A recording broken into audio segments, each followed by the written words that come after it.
हाय, आजच्या ह्या सेशनमध्ये आपण हे बघणार आहोत की आपण एखाद्या डोमेन नेमवरती वर्डप्रेस कशा पद्धतीने इन्स्टॉल करतो। आता ह्या सॅम्पल एक्झाम्पलसाठी आपलं जे काही डोमेन नेम आहे ते हे आहे awesome-pike.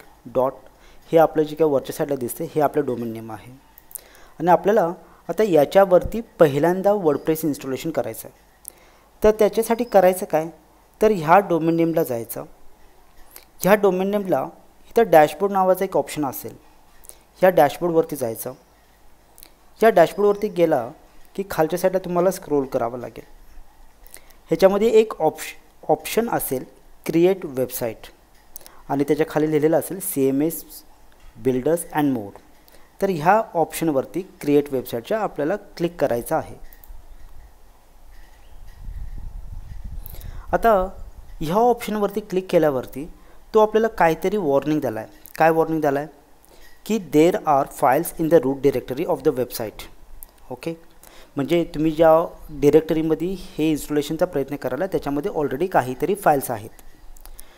Installing an application may result in them being overwritten. जर एखादं ह्याच्यावरती जर ॲप्लिकेशन टाकलं तर त्या गोष्टी ओव्हरराईट होतील। आता बेसिकली आता तुम्हाला प्रश्न पडलेला असेल की आपण तर ह्याच्यामध्ये कुठल्याही पद्धतीच्या फाइल्स ॲड केलेल्या नाही आहेत, ॲग्री। पण तुम्ही जर याच्या फाइल्समध्ये जर आला, ठीक आहे, तर तुम्हाला इथं दोन फाइल्स ॲटोमॅटिकली दिसतील। एक आहे index.html आणि दुसरी आहे cgi.bin। आपण काय काम करू, ह्याला एकदा ओपन इन ब्राउझर करून बघू। म्हणजे हे जे पेज दिसते जे की ॲटोमॅटिकली आपला URL टाकल्यावरती येते, हे बाय डिफॉल्ट सर्व्हरनं आपल्यासाठी इन्स्टॉलेशनच्या वेळेला त्याने त्या गोष्टी आपल्याला ऑलरेडी ॲड करून दिलेल्या आहेत। मग आपण काय करू शकतो, एक तरी यांना मॅन्युअली आपण इथून रिमूव्ह करू शकतो। स्किप करू, आपल्याला रिसायकल बिनमध्ये ह्या फाइल्सला स्टोअर करायचं नाही म्हणून आपण ह्याला स्किप केलं आणि ह्याला आपण रिमूव्ह करू। ओके, आपण पुन्हा त्याच स्टेप करण्यासाठी पुन्हा त्या डोमेनला येऊ। इथं क्रिएट वेबसाईटवरती क्लिक करू। या क्रिएट वेबसाईटवरती केल्यावरती आता मगाशी जो एरर होता तो आता ह्याच्यामध्ये नाही आहे, ॲग्री। ओके, आपण वरच्या साईडपासून स्टार्ट करू रीडिंगला। Create website on the domain, इथं कंपल्सरी डोमेन नेम व्हेरीफाय करायचं की आपल्याला ज्या डोमेन नेमवरती इन्स्टॉलेशन करायचं आहे तेच डोमेनवरती आपण इन्स्टॉलेशन करतोय काय। आता आपण आज जे बघणार आहोत ते वर्डप्रेस कशा पद्धतीनं इन्स्टॉलेशन करायचं आहे ते बघणार आहोत। ओके, त्यामुळे आपण वर्डप्रेसचं ऑप्शन चूज करू। आता इन्स्टॉलेशन वर्डप्रेसचं तुम्हाला एक ऑप्शन ओपन होईल। आता ह्यानं काय म्हटलं, random values will be generated if fields are left blank. म्हणजे जर आपण एखादं फील्ड जर एम्प्टी ठेवलं तर जे काय आपण सॉफ्टवेअर वापरतो तो तिथं रँडम व्हॅल्यूज इन्सर्ट करेल। आता पहिल्यांदा आहे जनरलचे ऑप्शन्स। इन्स्टॉलेशनचा पाथ कुठला आहे, HTTPS awesome आणि इथं ब्लँक आहे इन्स्टॉलेशन डिरेक्टरी।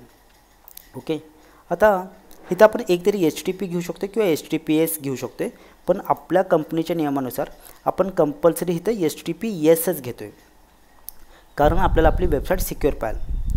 इथं आपलं डोमेन नेम पडले, इथं जर आपल्याला एखाद्या सब फोल्डरमध्ये जर इन्स्टॉलेशन करायचं असेल तर इथं टाकू, पण मोस्ट ऑफ द टाईम आपण इथं हे जे काही सेकंड बॉक्स आहे हा ब्लँकच ठेवतोय। त्याच्यानंतर ना वेबसाईटची टायटल, आता इथं आपण देऊया स्कूल वेबसाईट। समजा आपण करालोय म्हणून आपण नाव दिलं स्कूल वेबसाईट। ज्या कंपनीच्या नावानं आपण वेबसाईट तयार करतोय त्यांचंच नाव इथं द्यायचं।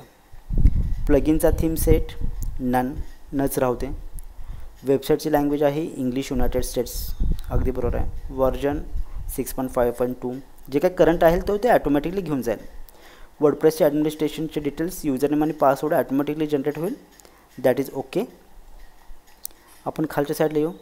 हे दोन गोष्टी ज्या आहेत डाटाबेस याच्यामधल्या व्हॅल्यूज अजिबात चेंज करायच्या नाहीत। अगदीच रेअर केसेसमध्ये जर कधी आपल्याला वाटलं तर चेंजेस करतो, पण मोस्ट ऑफ द टाईम आपण कधीही चेंजेस करत नाहीत।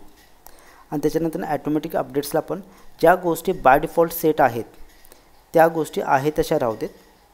ओके, आणि आपण पुन्हा एकदा वरच्या साईडला येऊ।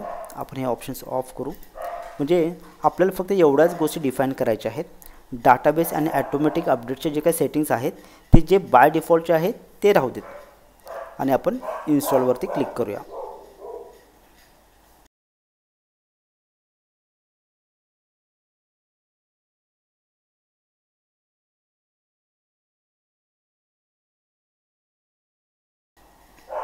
तर आता इन्स्टॉलेशन जर सक्सेसफुल झालं तर इथं आपल्याला मेसेज आला आहे इन्स्टॉलेशन कंप्लीट, म्हणजे आपलं इन्स्टॉलेशन जे आपण जे केलं ते अगदी प्रॉपरली इन्स्टॉलेशन झालेलं आहे. आता इथं तो आपल्याला दोन ऑप्शन देतो की इन्स्टॉल प्लगइन्स करायचे आहेत का नाहीत. आपल्याला सध्या तरी काय करायचं नाही, त्यामुळे आपण नो थँक्सवरती क्लिक करू. आता ह्याच्यावरती इथं आपल्याला वेबसाईट क्रिएट झालेली दाखवते. आता वेबसाईट प्रॉपरली वर्डप्रेसचे इन्स्टॉल झाले किंवा नाही हे चेक करण्यासाठी कधी पण ह्या डोमेन नेमच्या समोरच्या साईडला ओपनचा ऑप्शन असेल, ह्या ओपनवरती एकदा क्लिक करून बघायचं. ओके, इथं आपलं स्कूल वेबसाईट आलेलं आहे आणि हे आपल्याला इथं अगदी प्रॉपरली दिसते. याचा अर्थ आता ह्या डोमेन नेमवरती आपलं वर्डप्रेसचं इन्स्टॉलेशन अगदी प्रॉपरली झालेलं आहे. पुढच्या व्हिडिओमध्ये आपण याच्या पुढच्या स्टेप्स काय काय करतो ते आपण बघूया. पण ह्या व्हिडिओमध्ये आपण काय बघितलं की एखाद्या डोमेन नेमवरती आपण वर्डप्रेस कशा पद्धतीने इन्स्टॉल करतो.